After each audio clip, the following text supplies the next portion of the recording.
Have you ever felt the quiet weight of disappointment, the kind that returns wearing a familiar face and the same old apology? We often tell ourselves that patience is a virtue, that forgiveness makes us strong, but at what point does that strength become surrender? In the eyes of a Stoic, forgiveness is not a doorway we leave open for chaos to walk through again and again. It is a conscious choice, a balance between compassion and self-respect. And yet, so many of us keep patching torn relationships, hoping that one more chance will finally change everything. But what if second chances aren't acts of kindness, but slow concessions of our boundaries? This isn't just about others. It's about the quiet damage we accept, the peace we sacrifice, the values we bend in the name of understanding. So what really happens, not to them, but to you, when you stop offering the same lifeline to the same mistakes? Stay with me, because sometimes the most stoic act is not in forgiving again, but in knowing when not to. Number 1, you regain control over your life. Most people don't realize just how much control they give away until they stop giving second chances to those who keep wasting them. At first, it feels noble to forgive, to be patient, to believe in someone's potential. And sometimes it is the right thing to do. But when you keep handing out forgiveness to people who make no effort to change, your kindness becomes currency for them to buy more opportunities to hurt you. In Stoic thought, we are reminded that we cannot control others, only how we respond. Marcus Aurelius said, "You have power over your mind, not outside events. Realize this, and you will find strength." So what happens when you stop giving endless chances to those who break your trust? You stop living in reaction. You begin leading with intention. You no longer allow your peace, your mood, or your boundaries to rise and fall based on someone else's inconsistency. You stop shrinking your own needs just to maintain a fragile connection. And in that moment, something powerful shifts. You take your life back. People who repeatedly cross your boundaries often rely on your predictability, your history of forgiveness, your tendency to give just one more chance. But when you draw a clear line, they're forced to confront a new reality. Your patience has limits, and more importantly, so does your tolerance for self-betrayal. Let me tell you about someone I knew. We'll call him Nathan. Nathan spent years giving second, third, fourth chances to someone who always let him down. Promises were made, broken, then wrapped in familiar apologies. Nathan believed that loyalty meant endurance, but eventually he asked himself a question that changed everything. Why am I more committed to their potential than they are to my well-being? The day he stopped giving that person another opportunity to disappoint him wasn't dramatic. It was quiet, but powerful. He felt lighter, not because the other person changed, but because he did. That's the essence of Stoic wisdom. Freedom is found in the discipline to protect your peace, not in the hope that others will someday earn it. So, how do you stop giving second chances to the wrong people? First, recognize the pattern. When someone shows you their behavior repeatedly, believe them. Second, understand that setting boundaries isn't cruelty, it's clarity. And third, redirect your energy. Focus on people and choices that align with your values and honor your presence. At the end of the day, the most stoic act of self-respect is knowing when enough is enough. Not out of anger, but out of wisdom. Because sometimes the highest form of love for yourself is simply not giving someone the same opportunity to hurt you twice. Number 2, you stop tolerating disrespect disguised as mistakes. One of the most liberating shifts that happens when you stop giving endless second chances is this. You stop mistaking repeated disrespect for honest mistakes. The first time someone lets you down, it might be an accident. The second time, it could be carelessness. But the third, fourth, fifth, that's no longer a mistake. It's a message. And it often says, "I know you'll forgive me." People who repeatedly hurt you rarely change their actions. What they do change is their apology. They learn how to sound sincere, how to tug at your empathy, how to wrap the same behavior in new language. "I didn't mean it. It was just a misunderstanding. I promise it won't happen again." But then it does, because their goal isn't to grow. It's to avoid consequences. The Stoics teach us to look past words and examine actions. Seneca once said, "A wise man does not allow the same wound to cut twice." That's not bitterness, it's discernment. Forgiveness in Stoic philosophy is not a license for others to repeat their offenses. It's a reflection of your character, not an invitation for others to abuse it. When you stop tolerating disguised disrespect, you stop giving people permission to mask poor behavior with polite phrases. You begin to see through the performance. You stop being swayed by tone and start being grounded in truth, because actions speak clearly, and they speak early if you're willing to watch. Let me share a story. There was a woman I knew. Let's call her Elise. Elise had a friend who constantly made backhanded jokes at her expense. When Elise confronted her, the friend would laugh it off, say, "Oh, come on, you know I didn't mean it like that." It kept happening, and every time Elise would rationalize it. Maybe she's just being playful. Maybe I'm overreacting. Until one day, Elise paused and asked herself, "If it hurts every time, why am I still calling it a joke?" That's when she stopped making excuses for someone else's disrespect. She ended the friendship, not in anger, but in clarity. And that clarity brought peace. The friend was surprised, maybe even offended, but Elise wasn't surprised at all. She was finally honoring what she already knew. So how do you stop tolerating this kind of hidden disrespect? First, accept that real remorse leads to changed behavior, not just better apologies. Second, set your boundaries and uphold them, even when it feels uncomfortable. And third, remind yourself daily, protecting your peace isn't unkind. It's wise. When you stop giving second chances to those who disguise harm as humor or carelessness, you're not closing your heart. You're opening your eyes. You're choosing truth over tolerance and respect over routine. And that's not just emotional maturity, that's Stoic strength in action. Number 3, you build unshakable self-respect. One of the most profound transformations that occurs when you stop giving endless second chances is this. You begin to cultivate a form of self-respect so solid, so grounded, that it becomes unshakable. This kind of respect doesn't come from external validation. It doesn't come from being liked, praised, or approved. It's born in the quiet but firm decisions you make when no one's watching. Like the decision to say no more, not out of bitterness, but out of self-worth.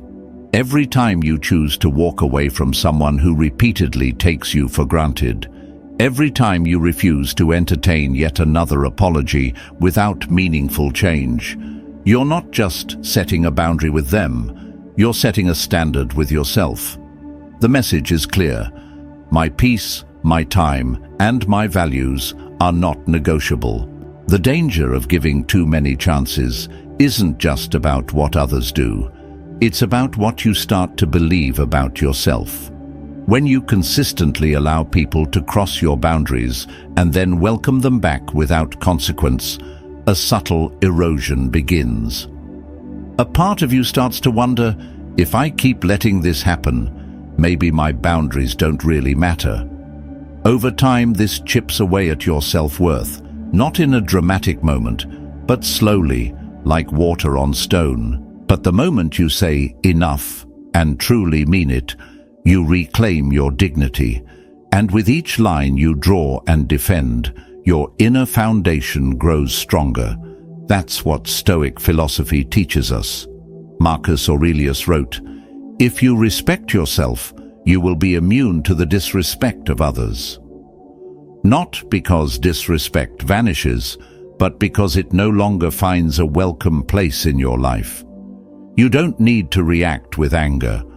Stoicism isn't about becoming cold, it's about becoming clear. Clarity gives you the power to stop shrinking yourself to keep others comfortable. It reminds you that your role in life is not to be endlessly accommodating, but to live in alignment with your values. Let me tell you a story about someone I met. Let's call him Damien. Damien was the kind of person everyone leaned on. He always gave people the benefit of the doubt. Friends would flake on him, colleagues would overstep, family would guilt-trip him, and every time, Damien would forgive. But after years of being the bigger person, he realized something painful. He wasn't being noble, he was being neglected. He started saying no, not with anger, but with conviction. He didn't explain himself to those who constantly disrespected him. He stopped giving access to people who treated his presence like a guarantee. And slowly, something remarkable happened. Damien didn't just feel better, he felt whole. For the first time in years, he was proud, not of how much he could endure, but of how firmly he could protect his peace. So how do you build that kind of self-respect? First, remember, your worth isn't measured by how much pain you can tolerate. It's defined by what you choose not to allow. Second, treat your boundaries like sacred ground. Not everyone will understand them, but those who truly value you will honor them. And third, never apologize for choosing peace over chaos. That's not weakness, it's wisdom. Every no more is a powerful act of self-affirmation. It says, I am enough. I don't need to prove it by accepting less than I deserve. That's not just self-respect. That's Stoic strength in its highest form. Number 4, you expose people's true intentions. One of the most revealing moments in life comes not when you forgive someone, but when you stop forgiving them. When the second chances dry up, when the door stays closed, when your silence replaces your explanations. That's when people's true intentions rise to the surface. As long as you keep offering grace without consequence, many will wear the mask of decency.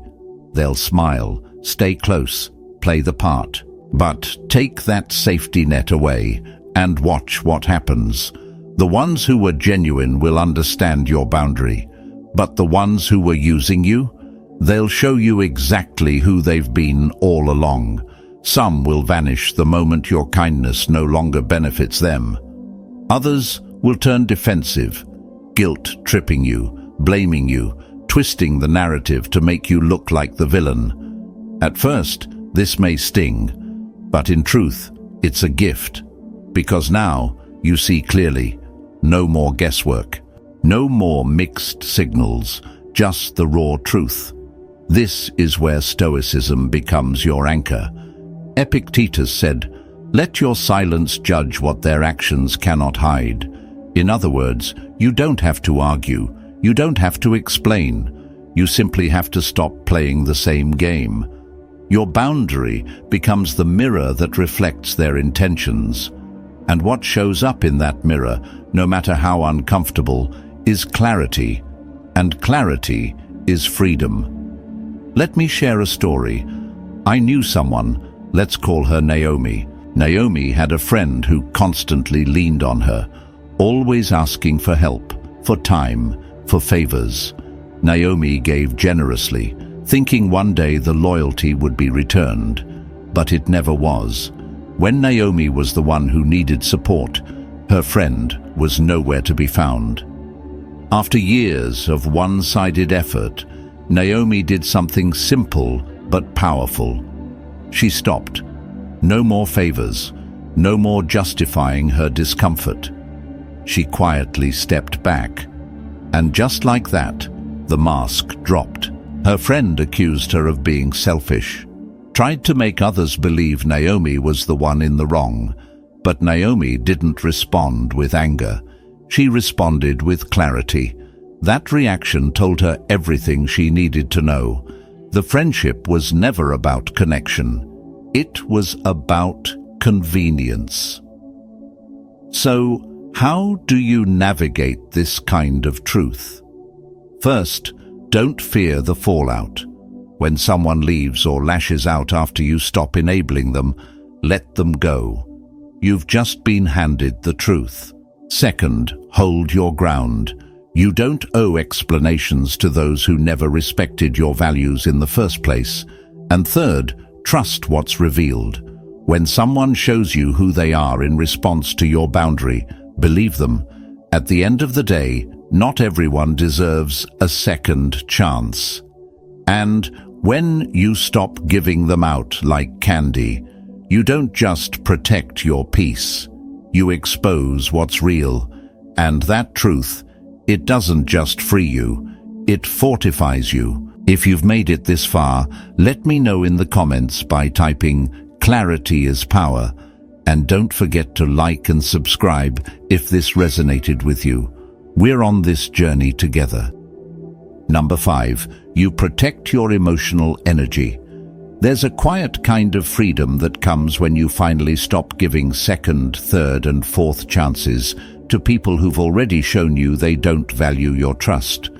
In that single decision, you stop carrying the emotional burden of trying to mend what they keep breaking. And with that, you reclaim one of your most vital resources, your emotional energy. The Stoics understood this well. Marcus Aurelius once said, "Protect your peace as you would your health. Once lost, both are difficult to regain." Emotional energy, like time or physical health, is limited.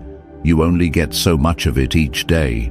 And when you constantly spend it on people who repeat the same mistakes, the same betrayals, the same patterns, you start running on empty. Not because life is hard, but because their chaos has made it harder. And here's the truth. It's not forgiveness that exhausts you. Forgiveness, in its pure form, can be healing. What drains you is repetition without change. The endless loop of patching the same wounds, smoothing over the same conflicts, and hoping that maybe, just maybe, this time will be different. But when the effort is one-sided, when you're the only one fighting to hold a connection together, your peace begins to suffer. You wake up tired, not from your work, not from your dreams, but from emotional survival. That's not strength. That's slow erosion. Let me tell you about someone. Let's call her Clara. Clara had a close friend who always seemed to bring chaos into her life. One crisis after another, one emotional storm after the next. Clara kept showing up, kept forgiving, kept hoping that things would finally settle. But the peace never lasted. Eventually, Clara had a realization. She was spending more time recovering from her friend's problems than building her own life. That moment of clarity changed everything. She didn't stop caring, but she stopped rescuing. And in doing so, she finally made space to care for herself. That's the power of protecting your emotional energy. So how do you begin? First, recognize the pattern. Ask yourself, how many times have I forgiven the same person for the same thing? Second, remember that boundaries aren't walls, they're filters. They don't shut people out. they protect what matters inside. And third, give yourself permission to walk away from anything that repeatedly drains you, even if it once mattered. At the end of the day, your emotional energy fuels everything: your relationships, your dreams, your peace of mind. If someone keeps pulling from that energy without ever pouring anything back, stopping them isn't selfish, it's wise. Because every time you choose calm over chaos, clarity over confusion, peace over pressure, you're not just protecting your energy, you're honoring the life you're working so hard to build. Number 6. You learn the power of finality. There's a quiet strength in doing what many avoid until they've reached their breaking point, choosing finality, not leaving the door half open, not waiting for another apology, but drawing a firm line and saying, "This is where it ends." When you stop giving someone yet another chance, you're not just protecting your peace, you're teaching yourself something vital. Closure isn't cruelty, it's clarity. It's the moment when you stop hoping someone will change without action. It's when you stop accepting words that no longer mean anything. And more than anything, it's when your compassion stops becoming a free pass for repeated harm. Here's the truth: not giving another chance doesn't make you cold. It makes you conscious. It means you've watched long enough to know that the behavior won't change because there's no reason for it to. People don't transform without accountability, and accountability doesn't exist where consequences never arrive. As Epictetus put it plainly, mercy without limits is permission. That's the Stoic view. When there are no boundaries, there's no respect. When there's no finality, there's no lesson. Walking away isn't punishment, it's protection. For your peace, your dignity, and your future. Let me share a story. A man I knew, let's call him Caleb, was in a relationship marked by betrayal. Every time it happened, the apology was convincing. The promises sounded sincere. Caleb, compassionate by nature, kept giving more chances. But the betrayal always returned. One day, without anger or drama, he simply said, "This was the last time. I'm done." That moment didn't break him. It freed him. By closing that chapter, he made space for peace that wasn't possible before. So how do you embrace the power of finality? First, stop fearing the end. It's not a failure, it's a lesson learned. Second, understand that walking away doesn't make you heartless, it makes you clear. And third, protect your time, your energy, and your boundaries like they matter, because they do. Choosing finality isn't harsh, it's wise. And wisdom, in the Stoic mind, is the highest form of strength.